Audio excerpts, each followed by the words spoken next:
Hey everyone, welcome back to another lesson on this channel.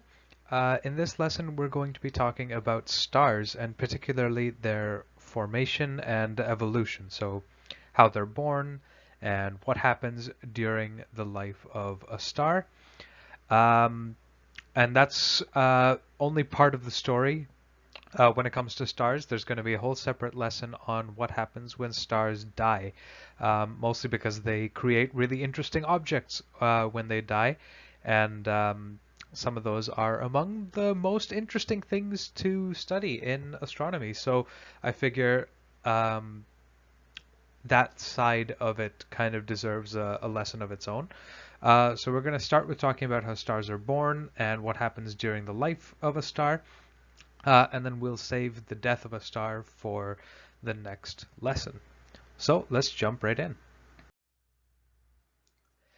So first and foremost, we'll start pretty simple.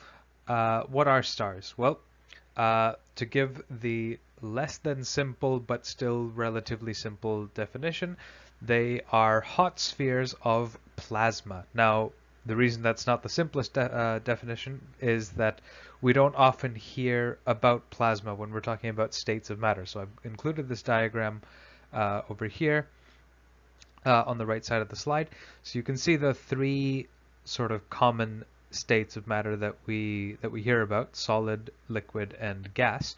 Uh, and you can see that there's this arrow that says thermal energy, and that just means that the hotter you get, the farther to the right you move on this diagram here. So if you've got something that's solid and then you heat it up, it'll melt, you'll get a liquid.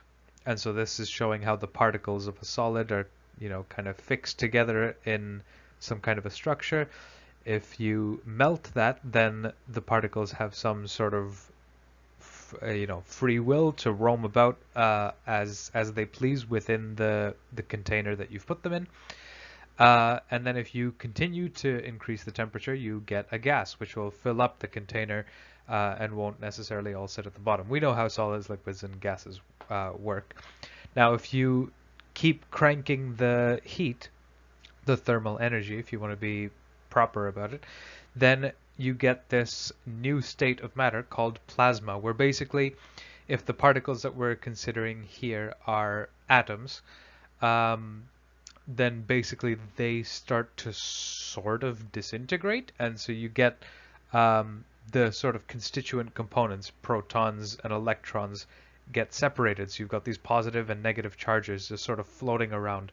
We don't need to dive into all the details of what plasma is because it's not going to be super central to our discussion, but I just wanted to make that distinction that they're not hot spheres of gas. It is different from gas. They're hot spheres of plasma, but this diagram is just here to show that there is a difference between gas and plasma. Now, stars form from the collapse of large molecular clouds in space, and we're going to talk about how stars are born in a second. But the star that is closest to Earth is the Sun, and hopefully we all already know that. That shouldn't be coming as a surprise to anyone, but it's okay if it is.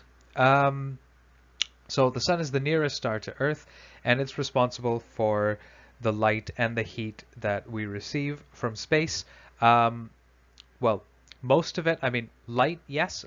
For heat, Earth does generate some heat of its own from its interior, but basically the Sun is responsible for the light and the heat that we receive from space. So let's talk about the birth of a star.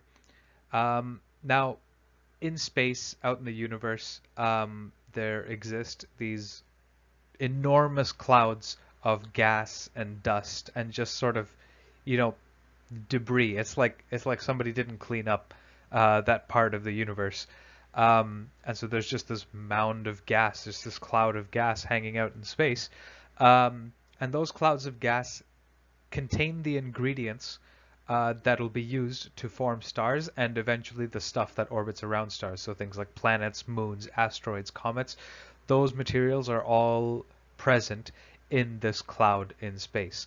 Um, but the thing is that that material isn't evenly distributed throughout the cloud. So there'll be some areas of the cloud that are denser than others. So if I, draw, you've got like a cloud of gas and dust out in space, you might have that there's more stuff. You might have that there's more stuff in this region of the cloud, but not so much stuff over on this side here, and not so much over on that side there. But there's this really dense region where there's just a lot of material that it's all part of the same cloud, but this part of the cloud has more material than the rest of it for some reason or another. We're not going to worry too much about the reasons why that might be, but basically it's not uncommon for these clouds to have these sort of differences in density, where some regions are denser than others. Sometimes it's caused by, like an explosion of a star elsewhere. More on that next week. But if there's a large event that goes on, it can cause the material in these clouds to move around or to start spinning, or things like that. So for one reason or another, the material in this cloud isn't distributed equally throughout the cloud. There'll be a denser region, there'll be some less dense regions, and so the region of denser material, it's got more stuff, right? We've got more stuff in this little section than we do in this part, or in this part, or I guess in the part in the middle, even though I didn't draw any dots there. And so basically, the gravitational pull of this material is just stronger than the rest of the cloud. And so what happens is that this region starts to collapse inwards. It starts to basically fall in towards the center of this dense region. And that's when a star is about to be born. Now, as for the actual birth of the star, as this material collapses inwards, it gets hotter and the pressure increases. And so when those factors get to a point where fusion can occur, then a star is born. I've written a protostar. It's like the baby version of a full-fledged star, but this is basically where the birth of a star happens. It's when the conditions with the temperature and the pressure, as this cloud begins to collapse inwards, when those conditions reach a point where fusion can take place, that's when the star is born. Now that leads to a very obvious question, which is, what is fusion? So let's talk about that. So here's an example of the kind of fusion that occurs inside a star. So basically the fusion reaction at the atomic level, molecular level, it involves taking two lighter atoms, two lighter atomic nuclei. So in this case, these are both different kinds of hydrogen. They've got a different number of neutrons. The neutrons are in blue and the protons are in red. And so these are two different kinds of hydrogen. And so hydrogen is the lightest element in the universe. And so if you take these two different kinds of hydrogen, deuterium and tritium are what they're called, and you smash them together with tremendous heat and pressure, you can combine these atomic nuclei together.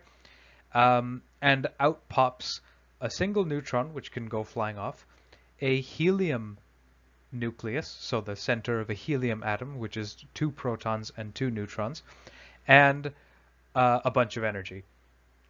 And so this is an example of a fusion reaction. You've started with a light element. You've started with hydrogen here, lightest element in the universe, and you've mashed them together to produce a heavier element. If you've seen the periodic table before, there's a picture of the periodic table towards the end of the lesson. If you've seen the periodic table before, you'll know that hydrogen is the lightest element, and then helium is right next to it, atomic number 2. And then the elements get progressively heavier as you go down the rows of the periodic table. So, lithium, beryllium, and you go all the way down, you get past iron and gold and uranium. You get heavier and heavier elements the farther down you go the periodic table. So this is an example involving hydrogen on this side, and out pops helium on this side. And that's the type of reaction that is going on in the core of a star, in the center of a new star. This is the kind of reaction that takes place. You have a hydrogen let me see if I can sort of draw this in a sort of simpler fashion than what you see on the screen. So suppose you have, let's use a different color so we don't confuse the red and the blue with being protons and neutrons. So let's just say you have a hydrogen atom here, so it's got the symbol H for hydrogen, and a second hydrogen atom. The two aren't connected, it's just they're both near each other in space. You've got two hydrogen atoms, and you smash them together. So you, with enough heat and pressure, you smash them together. Magic happens here in the middle. There's a big fusion reaction in the middle, and out pops, for simplicity's sake, we'll ignore this neutron, and so we'll just say out pops a helium atom, which is heavier than hydrogen, and also energy. So we've got helium plus energy. Forgive my writing, I'm trying to write with the trackpad of my laptop, but basically that's what's happening here. So we start with two hydrogen atoms, smash them together, out pops helium and some energy. So here's the thing, here's the importance of fusion. If you look at this diagram here, you'll see that there's an arrow pointing inward towards the center of the star, and that says gravity. It's got the label gravity. And then there's an arrow coming out from the center of the star out towards the surface with the label pressure. So the thing with stars is because there's so much material in stars, I mean they're very large. You could fit 1 million Earths inside the sun for a comparison of the size of the Earth compared to the size of the sun. So they're very large, they're very heavy, there's a lot of material there. Even though it's made up of really light elements like hydrogen and helium, there's just so much of it that they're so tremendously heavy that if they didn't resist their own gravitational pull, the stars would collapse inwards. They would just implode. Basically under their own weight. They'd collapse under their own weight. So the gravity of the star would cause it to all just kind of collapse, fall towards the center. If you don't have some sort of pushback, if the star doesn't push back against gravity with this pressure here, then the whole thing would just come crashing inwards towards the center. You'd have all this material on the surface would just start immediately collapsing inwards towards the center, which, if you remember, is what was happening with the molecular cloud at the beginning. All this gas and dust is collapsing inwards toward the center until fusion begins. Now, when fusion begins, remember from the last slide, unfortunately I can't go back, but if you remember from the last slide, we took two hydrogen atoms, smashed them together, out pops helium plus some energy. That energy serves as this outward pressure that pushes against the gravitational pull of the star on itself. So basically, to prevent the stars from collapsing inwards, this fusion reaction, which takes place right here in the core, generates enough energy to push back, and so it prevents all the material from collapsing towards the center. So basically we get that this collapse doesn't happen because the gravity and the outward pressure work against each other and they cancel out. So the star has a fixed size because on the one hand gravity wants to make the star shrink, and that pressure wants to make the star grow, and so if they cancel each other out perfectly, the star has this perfect, nice, fixed size, and it's roughly spherical at the end of it. So it's basically a large ball that wants to collapse and also expand at the same time, and those two cancel each other out. And so that's what the second point says here, is that in order to counterbalance their own gravity, stars fuse elements together in their cores which releases energy that creates an outward pressure that acts against the gravitational pull inwards. And so the fusion is very, very important for the star. If you take away the fusion, you end up taking away the star. So when we look at stars and what they're made of, what we find is that there's a tremendous amount of hydrogen and helium in the stars, with tiny quantities of other elements on the periodic table. Now, this isn't surprising. The most abundant elements in the universe by far are hydrogen and helium, making up about 75 and the remaining 25% of stuff out in space. It's almost all hydrogen and helium and just only a tiny amount of everything else. So it makes sense that stars are made up of pretty much the same stuff because they come from some random cloud in space, which has a lot of hydrogen and helium. And so just a fun little tidbit here. For astronomers, because hydrogen and helium are so common and everything else is so uncommon, we don't actually divide up the periodic table the same way you would see in a chemistry class, where you've got like the alkali metals here and the non-metals and the halogens and this and that. We don't divide it up with that much care and detail. For astronomers, we've got hydrogen, we've got helium, and we have metals. Everything else on the periodic table, we just say are metals. So in astronomer lingo, the universe is made up of basically 3/4 hydrogen, 1/4 helium, and trace amounts, tiny quantities of metals, which is everything else. Carbon, oxygen, neon, all of these things are considered metals, even though in a chemistry class you wouldn't call them metals. And just to give you something to look forward to, there is a more detailed but still improper version of this periodic table for astronomers at the end of the lesson. So basically, what we've learned so far is that stars need to fuse light elements into heavier ones to create that outward pressure, which is called radiation pressure. And we know that they're made up of a ton of hydrogen and helium. So the easiest thing for the star to do is to fuse the lightest element it has and the most abundant into something heavier.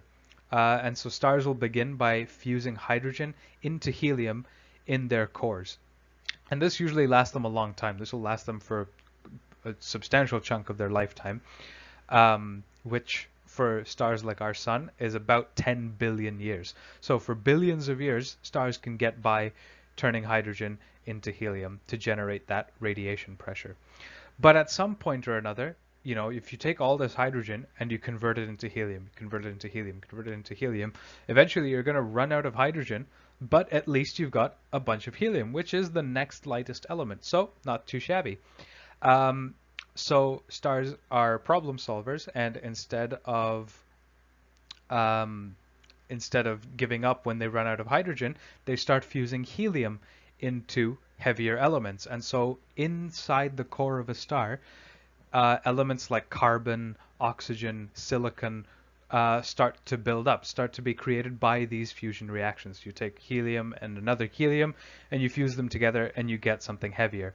Not super heavy. Like if you look at the periodic table, we've got hydrogen's got an atomic number of 1. So it's got 1 proton, and depending on the isotope, the variety of hydrogen, you've got 1 or 2 neutrons in there as well. But basically it's made up of 1 proton and then maybe a little bit of other stuff.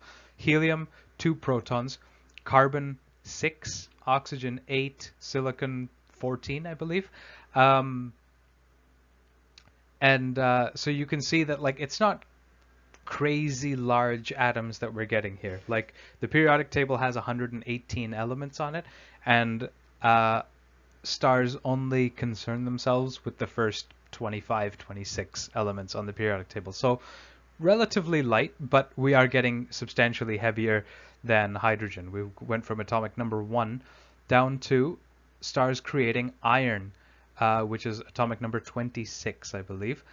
And so stars go through the sequence. They build up some helium. Once they start to run low on that, they start to fuse carbon and oxygen together, and eventually you get that stars, the end product of their fusion is iron. And this is a problem for stars because this is basically the point where they know that they don't have that much time left. So I could dive into this now, but I'm actually going to leave that for next week because next week's topic is going to be the death of stars. Um, and so if we're going to be talking about the death of a star and creating iron in the core is the beginning of the end, we're going to leave that for next time. But suffice it to say that once stars create iron in their cores through their fusion reaction, that's a problem. So hence the meme. And we'll talk more about that next week. So that's as far as I want to go with the evolution of stars, like with their life cycles, up to this point, because beyond this point we start getting into the realm of how the stars die, and it's a long process. It's not like, oh, we got iron, all right, and then they blow up. It's not that fast a process. It does take time for the stars to die, even after they start accumulating a bit of iron in their cores. But I figured this was a good point to stop, knowing that next week's lesson is going to focus on how stars die and what happens after that. So let's move on to discussing the different types of stars. So stars can be described in plenty of different ways. Some of the most common that you'll see are descriptions in terms of size, which we usually talk about the size in terms of the radius of the star. So that would be, if you've got a star that looks like this, then we'll talk about the size of the star using the radius. So that's this distance right here from the center to the surface. And I'm specifying that just because you could talk about size in a few different ways. You could talk about the diameter from one end to the other. You could talk about the volume, right? The amount of space inside the star, the amount of material that you could fit within it, within a volume of space. But we'll generally talk about the size of stars in terms of radius. Mass, so how much material there is in the star. And generally we've got this kind of dichotomy, like these two groups of low mass stars and then high mass stars. But we can talk about that next week as well, because that becomes relevant when you start to talk about how stars die. Low mass stars and high mass stars die in different ways and produce different things. So we'll talk more about that next week. Also, luminosity. That's a fancy way of talking about the brightness of a star. So, how much energy is it putting out into space? And that varies from one star to the next.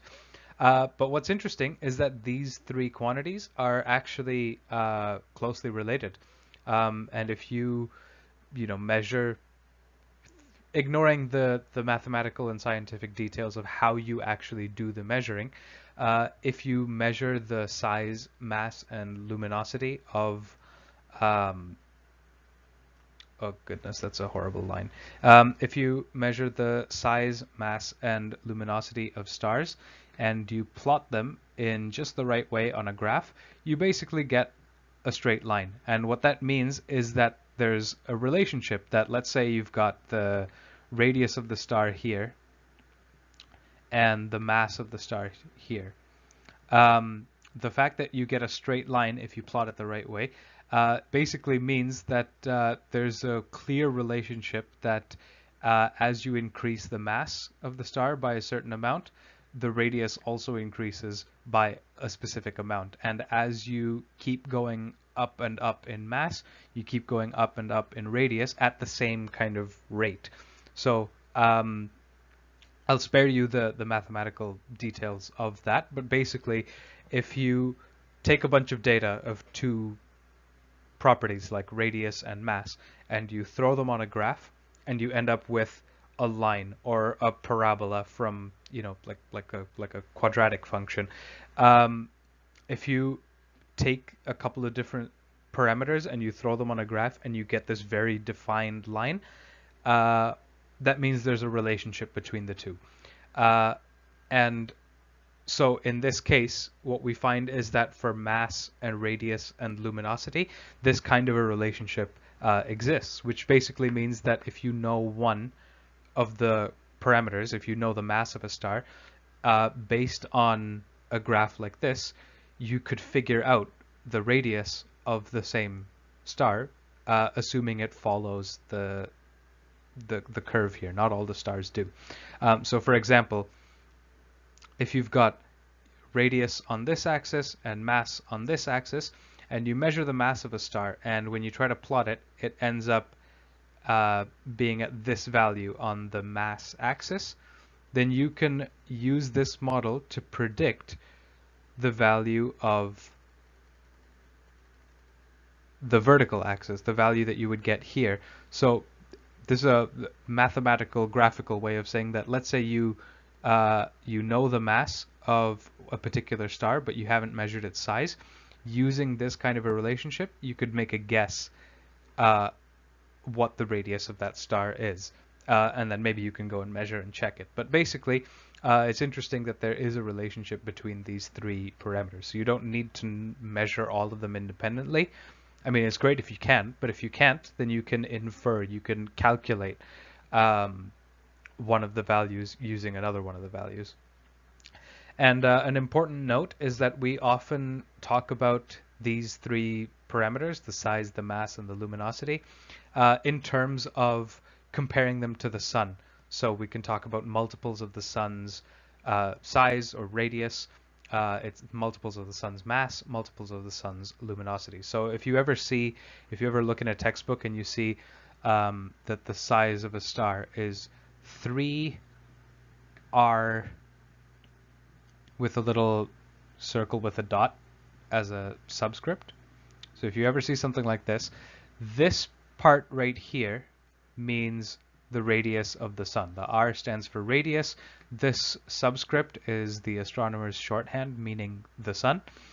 And 3 just means it's 3 times bigger than that. So if you, instead of having to write out the whole very large number, you can just say this star is 3 times the radius of this star is 3 times the radius of the sun. And you can write it very compactly by just writing 3 solar radii, which is this R with a little subscript of a circle with a dot inside of it.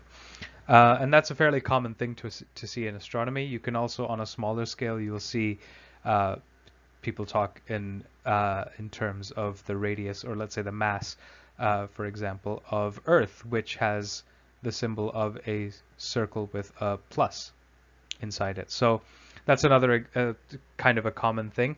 Now, in the case of, since we're talking about stars, if you were talking about something being related to the mass of the sun, then you could have, the circle with the dot inside, and, maybe the star has twice the mass of the sun. So you could write it this way to say it's got twice the mass of the sun. So that's a fairly common thing that you'll see in descriptions of stars that are not our sun, is that their radius, mass, and luminosity will be described in terms of the sun's radius, mass, or luminosity, just because it's shorter to write, I guess. But you can also talk about stars in terms of other quantities, like the temperature, which is usually measured in Kelvin, which is different from both Celsius and Fahrenheit, but it's when you get to really high temperatures, when you're talking in terms of thousands or especially millions of degrees, the Kelvin scale gives you basically the same reading as the Celsius scale, because 1 Kelvin, the increase in temperature that's equal to 1 Kelvin, is the same as the increase of 1 Celsius. The two scales are just offset from each other by a couple hundred degrees. So once you're talking about 2 million degrees Celsius, it's basically the same thing as 2 million Kelvin. It's just offset by a couple hundred. And when you're talking about millions of degrees, that doesn't really matter so much. So it's essentially degrees Celsius, but more properly, it's degrees. It's not degrees Kelvin. Kelvin isn't a degrees-based thing. It's just Kelvin. So so temperature is another way that we can talk about stars. Age is a good one. Not really much to say there. You have young stars, you have old stars. And when we talk next week about how stars die, then you'll see how you can identify, oh, this star must be in the later stages uh, of its life because it looks like this, or there are ways that you can tell that a star is old as opposed to young, and we can talk about that in more detail next week. And then one that's useful to us, if you're talking about stars that are nearby, far away, then we can talk in terms of distance as well. It's just another way that we can talk about stars. This one is close to us. It's only 4 light years away. That one's farther away from us. It's 150,000 light years away. You know, um, so we can talk about stars in terms of distance as well, but that's not an inherent property of the star. These other 5, they're things that even if you got up close and personal, you'd get the same numbers or very close to the same numbers for, the star's radius doesn't care where you are. The star's mass doesn't care where you are. But the star's distance to you obviously changes depending on how close you get to it. So this isn't a property of the star, but it is a way that we can talk about them just because it's helpful to us here on Earth. And then there are some obscure parameters like metallicity, which is basically how much stuff is in the star that isn't hydrogen or helium. Because remember, astronomers will call all those other things metals. So basically we have this term metallicity, which talks about how much non-hydrogen, non-helium stuff is inside the star. But we don't have to worry about parameters like that. That's stuff that nobody outside of studying astronomy and astrophysics needs to really concern themselves with. So we can ignore that. But basically, suffice it to say that there are many, many different ways that we can describe and categorize stars. So here's just a little graphic that shows a comparison of some different star sizes. Just pulled this off the internet. And there are plenty of different stars. I was going to say stars come in all shapes and sizes. Shape is basically spherical for all of them, but sizes, there's an enormous variety. You'll have some very, very small stars called red dwarf stars. Then you'll have yellow dwarf stars like our sun, which are a bit bigger, a bit hotter, a bit brighter. And then you get to much, much larger stars like red giants and red supergiants and blue-white supergiants and blue hypergiants. Like, there are insanely huge stars out there and also insanely small stars out there. They don't get much smaller than this because if you get too small, then the temperature and the pressure don't stay high enough for fusion. So you can't be much smaller than a red dwarf star, basically. But the upper bound goes really far. You can have a tremendously enormous star that, still looks and acts like a star, which isn't true on the smaller scale. But anyway, there's a huge comparison of there's a huge variety of star sizes, and there's plenty of videos on YouTube that show the comparison of sizes of different stars. So feel free to check that out. It's pretty wild. And just briefly, as I mentioned on the previous slide, so smaller stars like red dwarf stars, they tend to be cooler, so lower temperatures, dimmer, so lower luminosities, and redder. And so there's an interesting relationship. I'll show you on the next slide that there's a relationship between between these parameters that you can plot out on a graph. And so conversely, large stars tend to be hotter, so higher temperature, brighter, higher luminosity, and bluer. So even though if you here on Earth we tend to associate red with hot and blue with cold, stars are backwards. For stars, red stars are the coldest ones, and blue stars are the hottest ones. And in the middle, it's like white and then yellow. So it's like blue are the hottest ones, then white, then yellow, then red are the coldest stars. So that's a little, fun brain twister thing that's a little bit backwards for our human minds, but that's the way nature wants to work. That's fine. Also, it's interesting to note that small stars, even though they don't have a lot of fuel because they're not very big stars, they don't burn through it very fast. The temperature and the pressure are low enough that the stars can afford to burn through the fuel at a slower pace. But what that actually means is that even though they don't have a lot of energy, even though they don't have a lot of fuel to burn, um, they live way, way, way longer than really large stars. Really large stars have tons and tons and tons of fuel in the stuff that's in their cores, but they burn through it so fast that they'll die out in, 10 million years, which for us sounds like a really long time, but for a star to die in 10 million years is pretty short on astronomical timescales. So a large star might die out in 10 million years. A star like our sun will die in 10 billion years over the course of its life. Our star is about halfway through its life, so it's got 5 billion years to go. And then smaller stars like red dwarf stars will last for like 100 billion years, maybe longer. Like they'll last way, way, way longer than large stars. Large stars barely exist for a second in the eyes of the smaller stars. So it's interesting that you'd think that the small stars don't have a lot of fuel, so they burn through it and they fizzle out, but they actually end up burning the longest. They just burn they're very cool, and they burn through it so slowly that they're not very bright over the course of that time, but they do live way, way, way longer than large stars. And so this is the relationship that I said you could graph out. So if you take if you measure like the luminosity and the temperature and the color of different stars, you get a graph that looks like this. It's called the Hertzsprung-Russell diagram, or the HR diagram if you don't like the really long name. And so basically you can see that there's a relationship between the luminosity, or the brightness, on the vertical axis. You can see it says luminosity right there. So the higher up you go, the brighter the star is, and the lower down you go, the dimmer the star is. And on the horizontal axis, we've got up here, you can see you can see that we've got the temperature, and it's maybe a little bit backwards when you first look at it.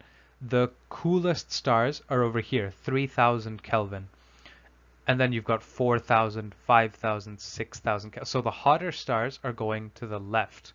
So hotter stars are going that way. And brighter stars are going that way. So the brightest and hottest stars will be here, and the coolest and dimmest stars will be down here. And so what we get here is there are a few different types of stars. We're not going to talk about all of them because it gets into some complicated, hair splitting, breaking up the differences between the different groups. But basically, if you take the luminosity and the temperature, or the luminosity and the color of a ton of different stars out there, you get these very distinct regions. Now the regions up there might not look very distinct to you. It might just look like a bunch of dots that are scattered, and for some reason there's a giant pinkish purplish line through it. But down here you can see that there's a clear pattern. There's this clear path that that the stars trace out from way down here at the cool and dim red dwarf stars, and then they go up, up, up, all the way to these very bright, very hot stars. And so this line right here is what we refer to as the main sequence. So you can see there are a lot of stars that lie on this main sequence. And we're going to talk on the next slide about the main sequence a little bit. But suffice it to say that the sun is a main sequence star. And you can see that most stars on this diagram are main sequence stars. There are a ton of giant stars as well, and there's a collection of white dwarfs down here, which we'll talk about next week. But yeah, so the main sequence is sort of our main highway, and then we've got these other branches coming off it, representing different groups of stars as well. And you can see that so we've got the temperature scale up here. There's also a color scale down here, and the color is also kind of represented in those dots. So the farther to the right you go, the colder you get, and the redder the stars become. And the farther left you go, You go from red to orange to yellow to white to blue, and hopefully you can see it. Maybe you can't see it very easily, depending on where you're sitting and how bright the classroom is and stuff. But we've got a few blue stars all the way over here on the left edge.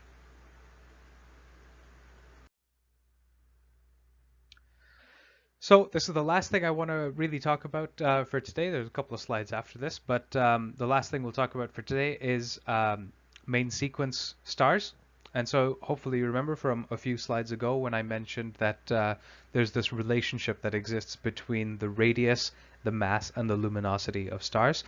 And I said that if you plot, for example, the radius against the mass, if you plot it in the right way and you get a straight line or a very, defined curve, a very defined path that all the data points lie on, then you've got some kind of a relationship there.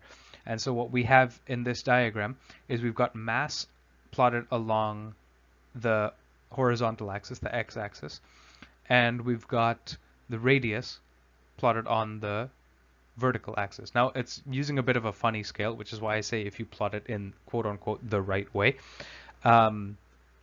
It's plotted on something called a logarithmic scale, where instead of having an even space between 0, 1, and 2, so like instead of having equal increments in terms of addition, the increments are equal in terms of multiplication. So we've got like 0.1 times 10 gives you 1, times 10 gives you 10. So the gaps between multiples of 10 are the same size here instead of increments of 1. I don't know if that makes sense, but basically it's just a funny scale that we use for things that have a quote-unquote logarithmic relationship. But that's a fairly common thing that we see in nature. And we could have a whole class talking about just logarithmic relationships. They're so cool. But suffice it to say that it's a scale that we use a lot in science to graph things and to look for these kinds of relationships. And so if you plot the mass on a logarithmic scale and the radius on a logarithmic scale for a bunch of stars, you get that they lie sort of along this curve. Now it's like there's a straight line here, and then for some reason there's a break along that dotted line where the angle of this line changes, and then it continues in a different direction. And so we get that a bunch of stars basically trace out this dashed line right here. And so the idea is that stars that follow the mathematical relationship for these lines are called main sequence stars. And so basically what that means is that if your star lies pretty much on this line, it's a main sequence star. And what that means is that the mass and the radius follow this relationship that we've discovered about stars out there. Some stars don't follow this relationship, and that's the second bullet point here. Not all stars follow this relationship. Some of them are too big or too small compared to their mass. So if you have a mass of 1 solar mass, that's right here on the horizontal axis. So if you go up, up, up, up, that'll take you to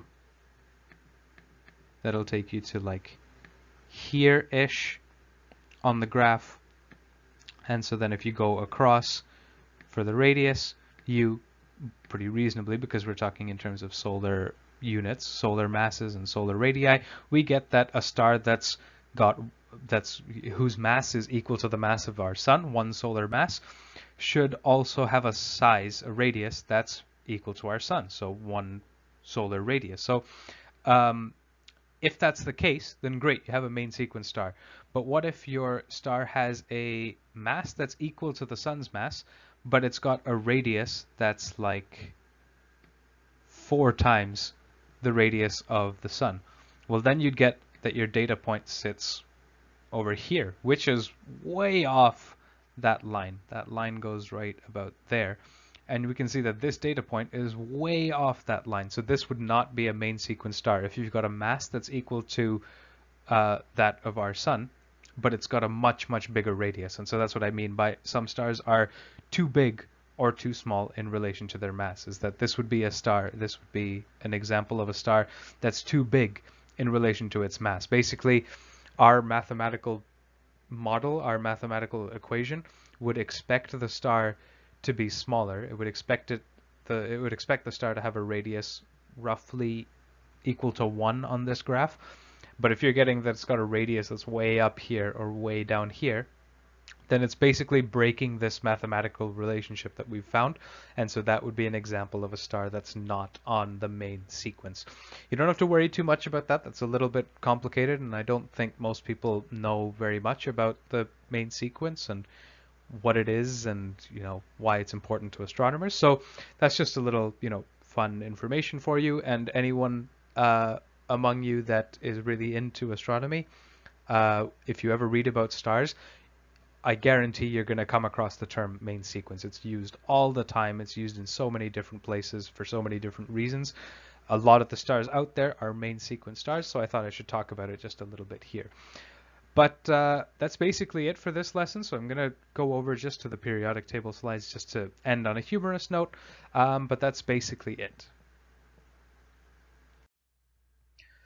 So just to end on a humorous note, this is the periodic table as you would see in a chemistry class. We've got a variety of elements. We've got a variety of ways of talking about them, right? We've got the halogens and the noble gases and the alkali metals and the transition metals, and they're all different colors, and there's a nice break here between metals and non-metals.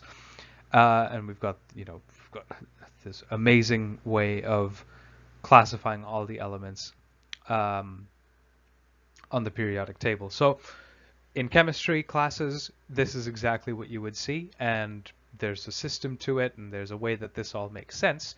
But in astronomy, we don't need to differentiate between all these different things. Alkali metals and alkaline earth metals and stuff, we don't need that kind of information in astronomy. So in astronomy, we would classify them a different way. Earlier on in the lesson, I showed you a periodic table that had just hydrogen, helium, and then metals covering the rest of the periodic table. So the next slide is a slightly more detailed but still very amusing / inaccurate way of describing the periodic table. And this is the periodic table for astronomers, where nearly everything in the universe is hydrogen, right up there. Everything else in the universe is helium over there. Everything between hydrogen, helium, and iron, so that's all this stuff, these are all metals. Technically, if you go by the periodic table that I showed you before, everything besides those two is what we would consider a metal. But if we just say that these ones are metals, these are the things that you'll find produced in stars or existing in trace amounts throughout the universe. Then we get down to this guy right here, Fe, that's iron. And this is a star killer. More on that next week. We're going to talk about iron and how it leads to the death of stars next week. And so basically what happens is the universe was born with a bunch of hydrogen and helium, trace amounts of this other stuff. Stars end up producing significant quantities of this other stuff, these metals that I've colored in yellow, up until they hit iron. Then stars don't know what to do.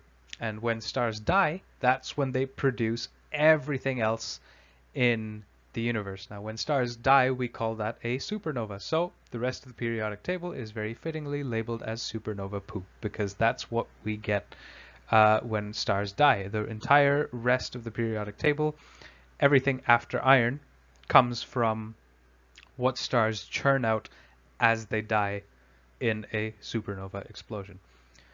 So that's all I got for you today. Next week's lesson will continue the discussion on stars, but we'll talk about how stars die, and we'll begin with an exploration of iron and why it's so fatal to stars. And then, of course, we will discuss the supernova poop and how we get all the other stuff in the universe. So as always, if you have any questions, feel free to let me know in a comment on Discord, on other social media. Send me an email if you have my email. But if I don't hear from you, then I'm going to assume that you understand everything. So I will see you all in the next video. Have a good one.